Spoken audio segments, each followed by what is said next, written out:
오늘은 우리 은혜누림교회 설립 3주년 되는 날입니다. 우리 이곳에서 성도님들과 함께 또 예배 드린 지도 벌써 1년이 되어 갑니다. 시간이 얼마나 빠른지요.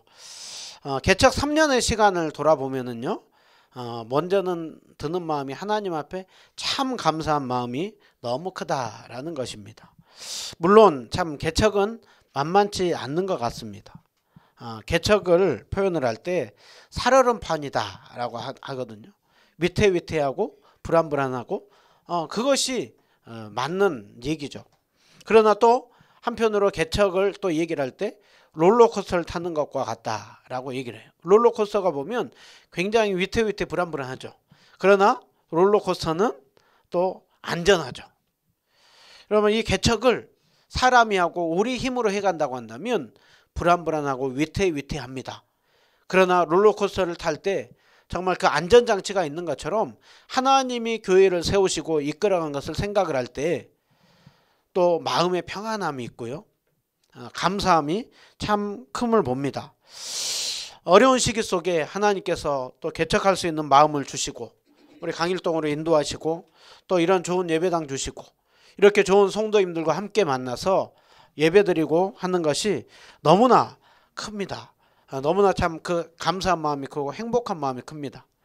여러분도 행복하시죠? 예. 우리 모두에게 하나님이 주시는 그 은혜와 기쁨, 그로 인한 은혜가 있는 것이죠. 여러분, 외적으로 봤을 때는 우리가 그렇게 크게 남들이 봤을 때 외부적으로 눈에 성과가 보이지는 않지만 저는 이 개척을 해나가는 이 과정 중에 하나님이 우리와 함께하고 계심이 참 많이 느껴집니다. 그리고 하나님께서 앞으로 또 우리를 통하여서 계속해서 일하실 것에 대한 기대가 더욱더 큽니다. 우리가 기도하면서 믿음으로 나아갈 때 하나님께서 우리를 통하여서 일하실 것이고 하나님께서 우리를 통하여 꼭 필요한 이 교회가 꼭 여기에 있어야만 하는 이유가 있을 것이고 또 이 교회만이 할 수 있는 그 일이 있을 것입니다. 여러분, 그러면 목회 성공이고 그러면 신앙생활의 성공입니다.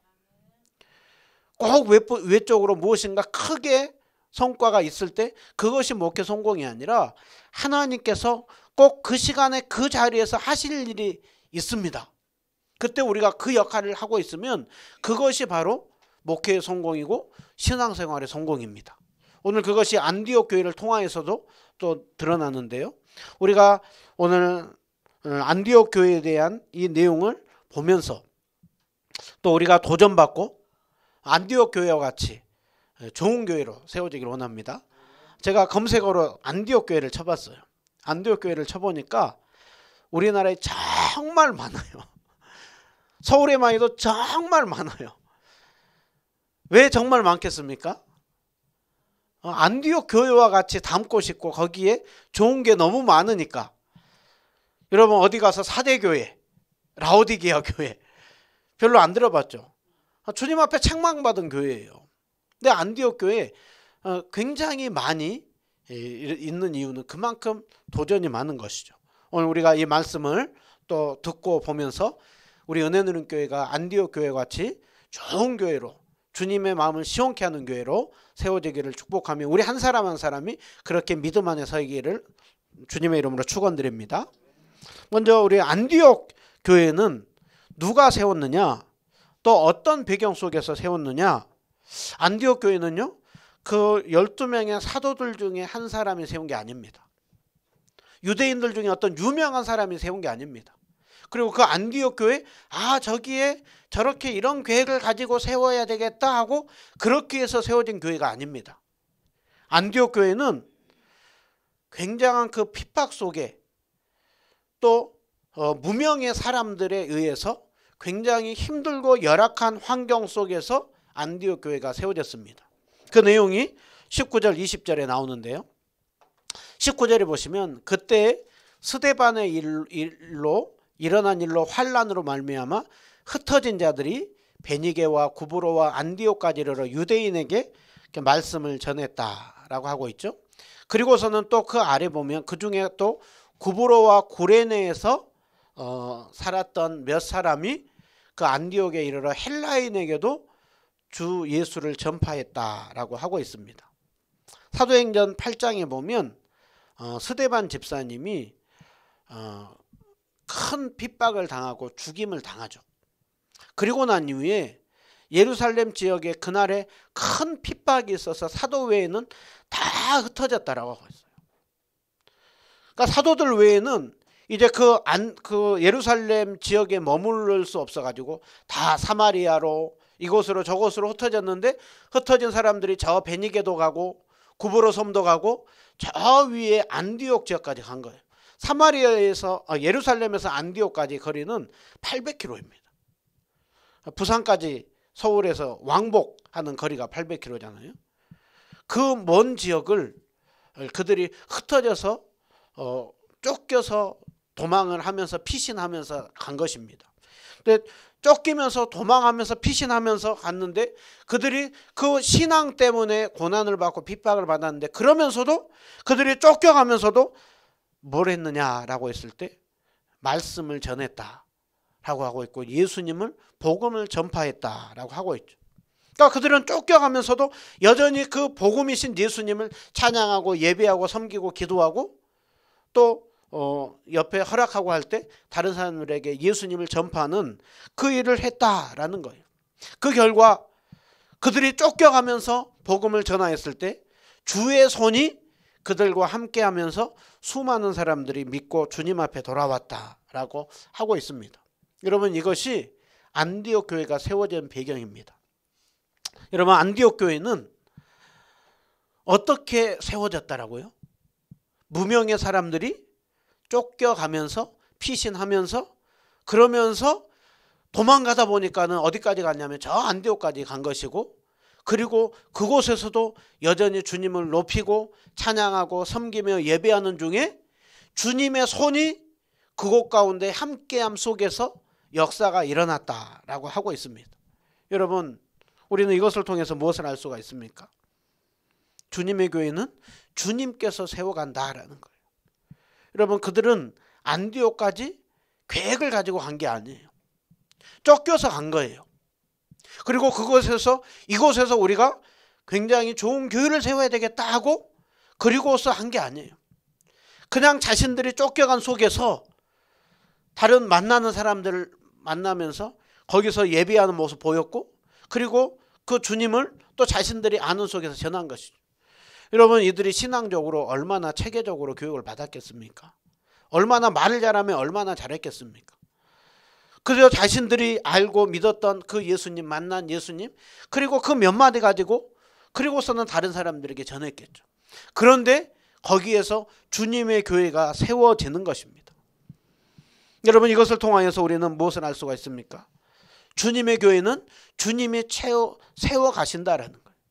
여러분, 이 안디옥 교회가 세워지는 것은 그들은 쫓겨가고 그리고 그곳에서 복음을 전하는 속에 주님의 역사가 일어나고, 이것이 어떤 우연으로 일어난 것 같지만 그것은 결코 우연이 아니었습니다. 주님께서 친히 이 땅을 떠나기 전에 하셨던 말씀이 있습니다. 성령이 너희에게 임하면 너희가 권능을 받고 예루살렘과 온 유대와 사마리아와 땅끝까지 이르러 내 증인이 되리라. 주님께서 말씀하셨죠. 예루살렘 지역에서 복음이 퍼져 있었습니다. 주님의 역사가 나타났습니다. 그러나 그들은 아직까지 그 이방인들 향하여서 영적인 눈이 열려져 있지 않았습니다. 그 이방인을 향하여서 땅끝까지 이르러 주님은 가라고 했는데 아직까지 그들은 그 예루살렘 안에만 머물러 있었습니다. 유대인들에게만 머물러 있었습니다. 그때 주님께서 그들을 핍박으로 흩트기 시작했고, 그들은 어떤 영문인지를 모르지만 어떤 사람은 사마리아로, 어떤 사람은 베니게로, 어떤 사람은 구브고로로, 어떤 사람은 안디옥까지 그렇게 가는 속에서, 그 핍박 속에서 복음이 전해졌는데, 나중에 우리가 성경에서 보니까 주님께서 계획한 그 계획대로 이제 그 복음이 예루살렘을 넘어서 유대 지역을 지나서 사마리아를 넘어가고 땅끝까지 이르러 그렇게 퍼져가는 그 일이 안디옥에서 일어났던 것을 볼 수가 있습니다. 여러분, 안디옥 교회는 최초의 이방인 교회입니다. 주님의 역사 속에 써져 나간 것이죠. 그러나 주님은 주님의 역사를 써나갈 때 믿음에 신실한 사람들을 들어서 사용하는 것이죠. 여러분, 오늘도 우리가 이 말씀을 보면서 먼저 주님의 교회는 주님이 세워나가는구나. 그렇게 좋다고 안디옥 교회 유명한 사람 아니라니까요. 좋은 프로그램 아니라니까요. 어디 그저 자신들이 쫓겨가는 그 현장 속에서 주님을 예배하고 찬양하고 그리고 주어진 자리에서 충성하는 속에서 주님의 역사는 세워져 나가는 것입니다. 여러분, 오늘 또 우리 은혜누림교회 동일합니다. 여러분, 우리 개척교회는 우리가 무슨 계획을 많이 세울 수가 있겠어요? 재정을 얼마나 투자할 수가 있고 무슨 프로그램을 우리가 많이 가져올 수가 있겠습니까? 개척교회가 할 수 있는 것은 너무 작아요. 그러나 우리가 할 수 있는 게 있습니다. 무엇입니까? 하나님 앞에 뜨거움으로 예배를 드릴 수가 있어요. 하나님 앞에 말씀으로 주님께서 주어진 자리에서 우리에게 맡겨진 일을 충성하며 순종하면서 나아가는 것입니다. 여러분, 우리가 세워가는 게 아니에요. 주님이 세워갑니다. 그러기에 우리는 오늘 또 무명의 그리스도인들처럼 우리는 순종하면서 가는 것이죠. 고린도후서 6장에 보면 그리스도인 우리를 향하여서 무명한 자 같으나 유명한 자요, 아무것도 아닌 것 같으나 주님 앞에는 인정받는 자요, 아무것도 없으나 주님 앞에 모든 것을 다 가지고 있는 보배이신 예수 그리스도를 질그릇인 우리에 담아놓았다라고 있어요. 그래서 찬양 중에 충만이라고 하는 찬양이 있습니다. 그 송경민 목사님이 쓴 곡인데요. 무명이어도 외롭지 않고 한 것은 오직 예수 안에 있기 때문이라. 가난하여도 결코 우리가 빈곤하지 않는 이유는 오직 그 예수 안에서 우리가 충만하기 때문이라 라고 하고 있습니다. 오늘 두 번째로 오늘 이들에게서 보게 되는 것은 그 주님의 나라 복음이 퍼져가고 주님의 교회가 세워지는 그 일은 안락함 속에서 편안함 속에서 세워진 것이 아니라 굉장히 열악하고 어려운 환경 속에서 그럼에도 불구하고 그 힘듦에도 불구하고 그 자리에서 자리를 지키는 믿음의 사람들을 통하여서 주님의 역사는 써져 갔다라는 것입니다. 다시 한번 보면은요, 19절에 보면 그들이 스데반의 일로 일어난 환란으로 말미암아 흩어진 자들이 그 환란 속에 있지만 환란으로 인하여서 흩어졌지만 그럼에도 불구하고 그 흩어진 그곳에서 주 예수를 전파하니 주의 손이 그들과 함께 함으로 수많은 사람들이 믿고 주님 앞에 돌아왔다라고 하고 있습니다. 여러분, 환란으로 말미암아 흩어졌을 때 예수를 전파할 때 주의 손이 그들과 함께 할 때 수많은 사람들이 믿고 주님 앞에 항상 돌아오느냐? 그렇지가 않아요. 다 안디옥 교회 같이 확 퍼지지가 않아요. 오늘 왜 수많은 사람들이 안디옥 교회에는 돌아왔느냐? 그 이유가 무엇 때문이라고요? 그 이유가 사도행전 그 말씀 때문이라고요. 복음이 이방으로 퍼져나가는 그 증거로 주님이 영적인 눈이 열려서 그들로 보도록 하여금 그 이방인에게도 그렇게 역사가 일어난다라고 하는 것을 이 성경에서 보여주고 있는 것입니다. 여러분, 우리가 성경 말씀을 볼 때 한 말씀 한 말씀만 보면 우리의 마음에 와닿는 말씀이 있고 와닿지 않는 말씀이 있어요. 와닿는 말씀만 골라가지고 보면 굉장히 신학이 이상하게 됩니다. 그러면 잘못하면 기복주의 신앙이 돼요. 여러분, 개척교회들이, 작은 교회들이 열심히 예수님 안 믿고 열심히 안전합니까? 주님이 함께하지 않아가지고 무엇인가 외적으로 큰일이 일어나지 않습니까? 아니라니까요. 뭔가 계획을 잘 세우고 크게 해야 됩니까? 아니, 지금 이들은 쫓겨간 자들이에요. 이들에게는 안디옥 교회라고 하는 그림 없어요. 여기에서 뭔가 큰 교회를 세워야 되겠다? 그런 계획 없었다니까요. 그저 환란으로 말미암아 쫓겨갔다니까요. 그리고 그들은 무엇인가 우리가 주님 앞에서 굉장히 거창하게 쓰임 받으리라, 여기에서 이 동네에서 크게 이룰 그런 계획 없었다니까요. 쫓겨간 자들이, 피난자들이 무슨 계획을 세우겠어요. 중요한 거는 주의 손이 그들과 함께 있다라는 거예요. 여러분, 우리는 속으면 안 됩니다. 주님의 손이 함께하면 무엇인가 크게 번성한다, 외적으로 무엇인가 성장한다? 아니에요. 구원 역사 속에 지금 복음이 힘있게 뻗어나가는 그 일을 보여주기 위하여서 주님이 안디옥 교회에서 역사하고 있는 거예요. 오순절날 성령 강림이 일어나고 사도 베드로가 선포하고 나니까 3,000명의 사람이 돌아오잖아요. 베드로처럼 집회 한번 할 때마다 3,000명씩 돌아오면 이미 세상 끝에 복음이 전해지고 끝났어요. 근데 안 그러잖아요. 늘 그렇게 선포하고 외치고 전하고 전도하고 해도 안 오잖아요. 늘 우리가 얼마나 그렇게 기도하고 부흥을 달라고 하고, 한국교회가 2007년도 1907년에 부흥을 오라고 하면서 찬양을 불렀어요. 부흥이여 다시 오라 하면서 부흥 하면서 이곳저곳 집회가 일어나면 뭔가 큰일이 일어날 줄 알았어요. 안 일어나요. 여러분, 주님의 역사는 주님의 뜻을 따라서 이루어져 가는 것입니다. 주의 손이 함께 할 때 그곳 가운데 눈에 띄게 무엇인가 어떤 큰 사람, 그 사람들이 돌아올 수도 있지만 안 올 수도 있어요. 열심히 주님을 섬겼는데 교회가 문을 닫을 수도 있어요. 열심히 주님을 섬겼는데 건강을 잃고 무엇인가 성과가 없을 수도 있어요. 생각지 않은 일들이 일어날 수가 있습니다. 여러분, 세상은 그 결과를 보고 목회 성공이다, 신앙의 성공이다, 저 교회는 성공했다. 여러분, 그렇지 않습니다. 지금 안디옥 교회는 구원 역사 속에 이방인에게 복음이 넘어가야 되는 그 일을 눈으로 보여주고 있는 것입니다. 그런데 오늘날 우리는 자각하죠. 아, 주님이 함께하면 수많은 사람들이 믿고 주님 앞에 돌아오는구나. 아니요, 성경을 편파적으로 본 거예요. 중요한 거는 많은 사람이 있든 적은 사람이 있든 우리가 보아야 되는 거는 우리 가운데 주님이 함께하고 있는가, 내가 주님을 신실하게 믿고 주어진 자리에서 충성하고 있는가. 여러분, 복음은 편안함 속에서 세워진 게 아닙니다. 신앙생활이요, 오늘날 어떻게 된 게, 한국교회가 잘못하면 굉장한 그리스도인들이 굉장한 이 한국교회가 교회의 역사를 보면 예외적이에요. 한국교회처럼 이렇게 교회가 빠르게 복음이 전해지는 곳도 많지 않고, 한국교회처럼 이렇게 큰 교회 세계 어디를 가봐도 이런 데가 별로 없어요.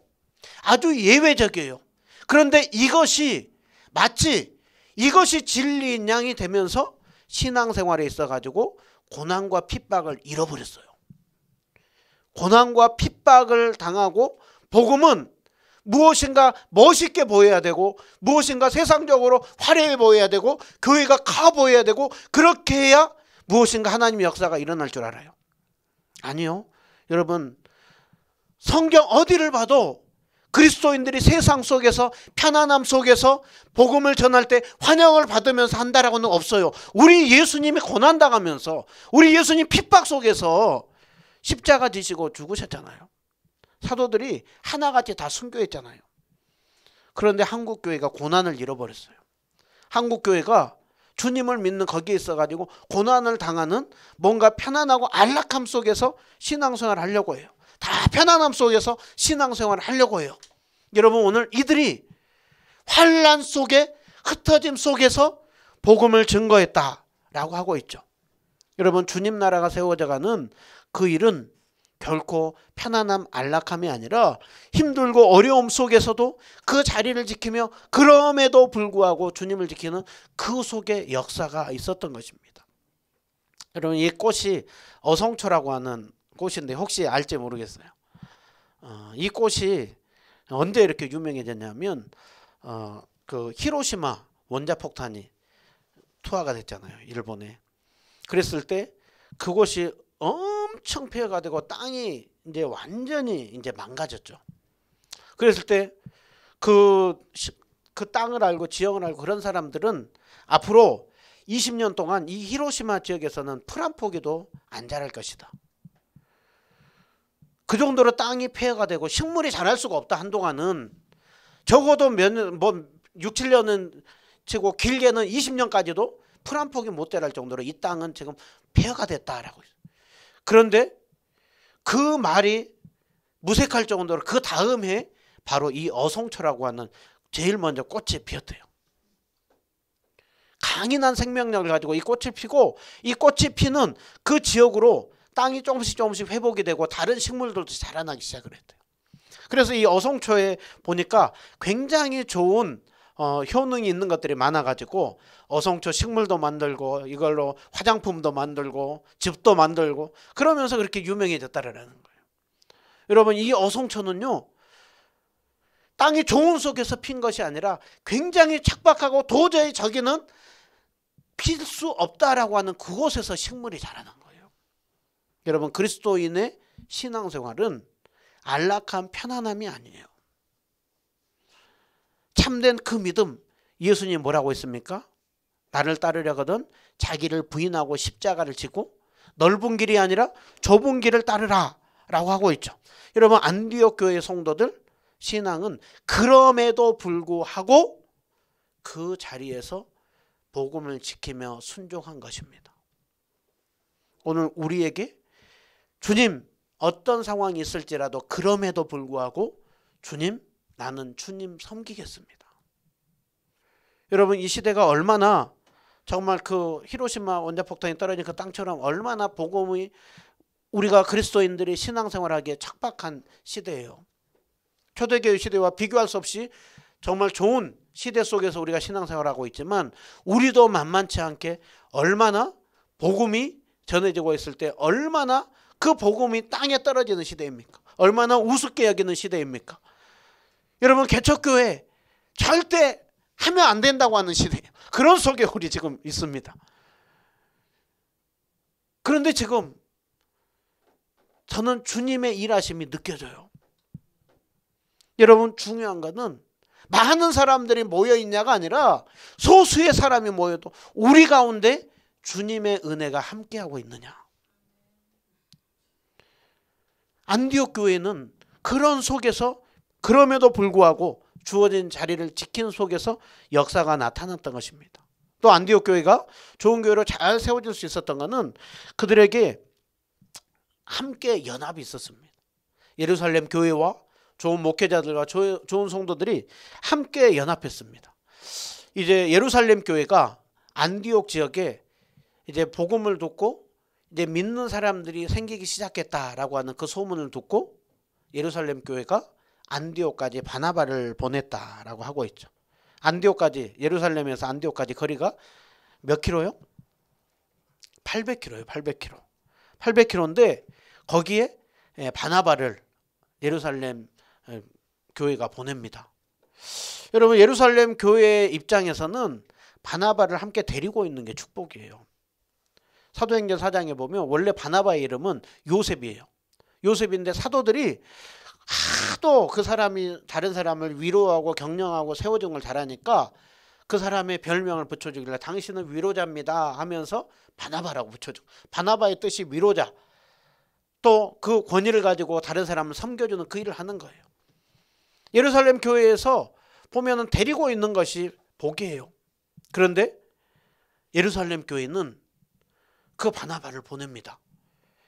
그 안디옥 지역의 가장 적임자가 누굴까 하면서 헬라인들과 유대인 이방인들을 또 함께 잘 또 이렇게 이끌으면서 헬라 말도 하면서 유대 말도 하면서 그렇게 할 수 있는 적임자가 누구일까라고 보니까는 바나바인 거예요.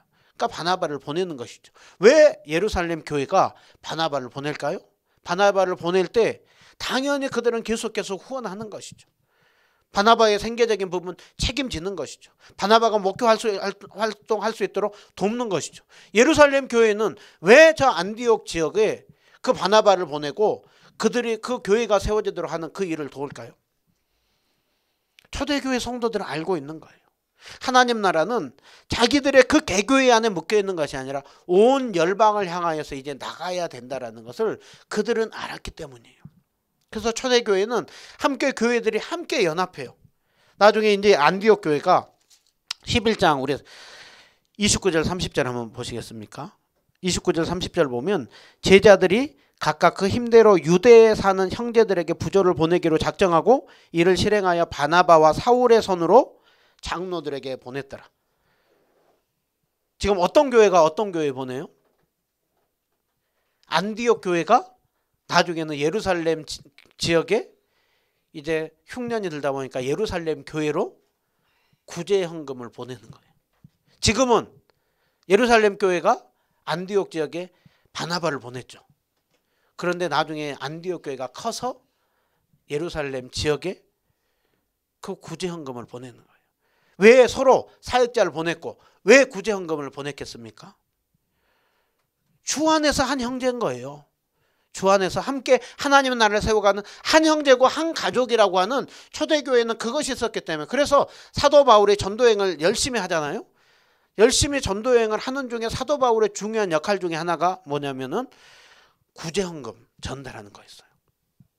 유럽 지역에 여기서 저기서 모아가지고 그리고 이 유대에 있는 자들에게 보내고 유대에 있는 자들을 헌금을 모아가지고 또 유럽 지역으로 보내고, 그 이유가 무엇 때문에? 이유는 단 하나입니다. 함께 하나님 나라를 세워가는 그 일에 예루살렘 교회가 연합하고 있는 것입니다.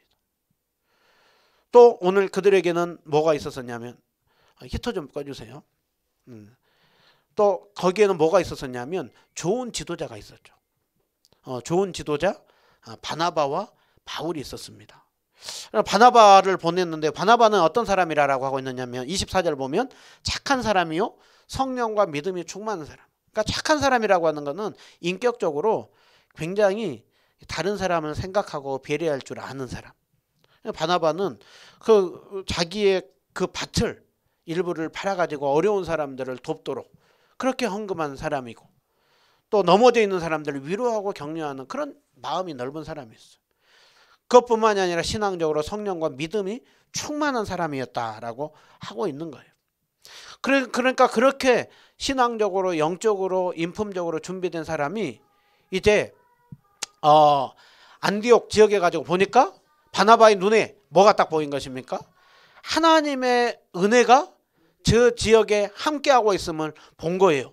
그리고서는 바나바가 그들에게 독려하기를 굳건한 믿음으로 계속해서 머물러 있으라. 그러니까 목회를 이제 열심히 한 거예요. 여러분 지금처럼 계속해서 주님 바라보며 의지하면서 나가십시오 하면서 목회를 한 거예요. 그런 속에 큰 무리가 죽게 더하여졌더라라고 하고 있죠. 목회하는 중에 큰 무리가 죽게 더해진 것, 다시 한번 말씀드리지만 이거는 바나바 한 사람이 잘나거나 한 것이 아니라 복음이 이방인에 퍼져나가야 되는 그 이방인 교회로 세워지기 위하여서 주님이 강력하게 역사한 것입니다. 근데 이제 사람들이 이렇게 많아지다 보니까 바나바가 사울을 찾으러 다소에 가서 안디옥에 데리고 왔다라고 했어요. 여러분 바나바가 사울을 찾아가지고 데려오는 일, 바나바의 수준이 나와요. 바나바는 사울이 어떤 사람인지 알아요. 사울이 굉장히 뛰어난 자라는 걸 알죠. 굉장히 하나님을 사랑하는 자는 걸 알죠. 가르치는 거 잘하고 설교하는 거 탁월하고 목양하는 거 잘하는 사람인 거 알아요. 사울을 데리고 오면 자기가 조금 밀려날까요? 좀 안 밀려날까요? 조금 밀려나고 사울이 점점 더 주목받을 수 있겠죠. 그런데 바나바는 데려옵니다. 무엇 때문에요? 내가 인정받고 사울이 인정받고 그것이 중요한 것이 아니라 주님의 복음이 열방 가운데 퍼져나가고 주님의 이름이 높아지고 드러날 수만 있다고 하면 나는 낮아져도 괜찮다. 이게 바나바의 수준이에요. 그리고 와서 사울을 이렇게 데리고 옵니다. 데리고 와가지고 열심히 1년 동안 그렇게 목회를 하는 것을 볼 수가 있습니다. 그러니까 바울과 바나바의 좋은 지도자들이 있었습니다. 그런데 또 한편으로 거기에는 뭐가 있었냐면 좋은 성도님들이 계셨어요. 여러분 바나바가 사울을 데리고 오겠다고 합니다. 그런데 사울을 데리고 오라고 하는 것, 거기에는 성도들의 허락이 있어야 되겠죠. 여러분 사울은 어떤 사람입니까? 얼마 전까지 자신들을 핍박한 사람이에요. 자신들 때문, 그 사울 때문에 자신들이 지금 쫓겨가지고 여기까지 도망와 있는 상태예요. 그런데 그 사람이 하루아침에 갑자기 회심하고 돌아섰다. 잘 믿을 수가 없죠. 그런데 바나바가 데리고 옵시다. 예수님 믿고 회심하고 오면은 우리에게 유익이 될 것입니다. 그랬을 때 그들이 믿고 받아주는 것입니다. 사도들은 처음에 사울이 회심하고 났을 때 쉽게 함께 사역하려고 하지 않았거든요. 근데 안디옥 교회는 지금 바나바를 믿고 그리고 그 목회자의 말에 따르고 신뢰하고 그리고서는 사울을 받아들입니다. 또 안디옥 교회는 여러 헬라파 또 아프리카 또 유대인들이 여러 부류가 함께 있습니다. 여러분 그들에게는 주님 안에서 유대인이나 헬라인이나 자유자가 다 차별이 없다라고 하고 있습니다. 안디옥 교회는 서로 굉장히 마음이 넓은 사람이었던 것입니다. 함께 그렇게 연합하는 속에 안디옥 교회가 잘 세워져 나가는 걸 볼 수가 있습니다. 오늘 또 우리 은혜누림교회가 세워져 나가는데요. 함께 다른 교회들과의 연합이 필요합니다. 또 많은 기도가 필요합니다. 우리 은혜누림교회요. 지금 많은 분들이 기도하고 있습니다. 많은 분들이 관심 갖습니다. 그리고 많은 분들의 그 섬김과 후원 속에 교회가 세워져 나가고 있습니다. 노예가 후원을 하고 있고 교회들이 후원을 하고 있고 많은 분들이 또 주님을 사랑하고 저희를 사랑하는 많은 분들이 또 그렇게 후원하고 섬기면서 우리 은혜누림교회 세워져 나가고 있습니다. 우리가 함께 마음을 모으고 서로 축복하며 세워나갈 때 안디옥 교회와 같은 좋은 교회로 세워질 것입니다. 마지막으로 안디옥 교회에 하나가 있는 것이라고 한다면 그런들은 하나님의 말씀의 가르침을 잘 받았다는 거예요. 이제 바나바와 바울이 함께 1년 동안 그들에게 큰 머리를 가르쳤을 때 우리가 예수님을 믿는 사람들을 다른 사람들이 뭐라고 부릅니까? 여러 가지로 부를 수가 있지만 그리스도인이라 부르죠. 나는 그리스도인입니다. 다른 사람들이 저 사람들은 그리스도를 믿는 사람들이야. 제일 처음으로 그 용어를 들었던 교회가 안디옥 교회예요. 제자들이 안디옥에서 비로소 그리스도인이라 일컬음을 받게 되었더라. 제일 첫 번째로 저 사람은 그리스도인이야 라고 하는 얘기를 들은 거예요. 그리스도인이야 라고 하는 여기에는 두 가지 뜻이 있거든요. 하나는 저 사람은 예수 믿는 예수께 소속된 사람이야. 그리고 하나는 꼭 예수처럼 행동하려고 하는 사람. 우리가 자녀들 중에 꼭 지 아버지 닮았다 하는 사람 있잖아요. 그러니까 안디옥 교회의 성도들은 자신들의 정체성을 분명히 한 사람들이에요. 저 사람은 뭘 믿나 한 것이 아니라 정확하게 저 사람은 예수께 속해 있는 사람, 예수 믿는 사람이구나. 그리고 꼭 예수가 한 것처럼 행동하려고 하는 사람이구나. 그러니까 안디옥 교회 성도들이 분명한 신앙을 가지고 살았음을 볼 수가 있습니다. 여러분 이 시대 철저히 주관주의 중심으로 신앙생활을 하려고 합니다. 늑짐 중심으로 신앙생활을 하려고 합니다. 내 생각을 따라서 신앙생활을 하려고 합니다. 그런데 안디옥 교회 성도들은 그리스도인이라 칭함을 받기 이전에 하나님의 말씀을 신실함으로 잘 배웠습니다. 초대교회 성도들 먼저 배우는 일을 했습니다. 그리고 그 배움대로 실천하려고 노력을 했습니다. 한국교회 부흥 우연히 일어난 것이 아니라 한국교회는 아주 좋은 말씀 사경회가 있었죠. 그리고 열심히 성경 공부를 했습니다. 그 속에 열매가 많이 맺혀졌습니다. 이 시대에 안 배우려고 합니다. 이 시대에 그냥 내 생각을 가지고 느낌을 가지고 뭔가 내가 체험한 것 가지고 그것을 진리로 받아들이려고 합니다. 그런데 오늘 우리의 유일한 신앙의 기준은 성경입니다. 그리고 주님의 말씀을 우리가 체계적으로 배워나가는 예배를 열심히 드리고 주일 오후에 우리가 함께 또 말씀 교육을 해 나가고 할 때 안디옥 교회와 같이 귀한 교회로 사용될 것입니다. 여러분 우리 꼭 마지막 마무리합니다. 무명의 그리스도인들 또 있는 자리에서 그럼에도 불구하고 하나님을 신실함으로 믿었던 자들 주님 나라가 세워지길 것을 함께 사모하면서 말씀을 배우면서 순종함 속에 역사가 일어났습니다. 오늘 우리 이 말씀을 따라서 정말 다른 사람들이 몰라줘도 있는 자리에서 우리가 충성하면서 더 하나님 나라를 사모하며 또 우리가 배우면서 나아감 속에 우리 은혜누림교회, 우리 한 사람 한 사람이 움직이는 안디옥 교회 같은 움직이는 좋은 교회로 세워진 우리 모두가 다 되시기를 주님의 이름으로 축원드립니다.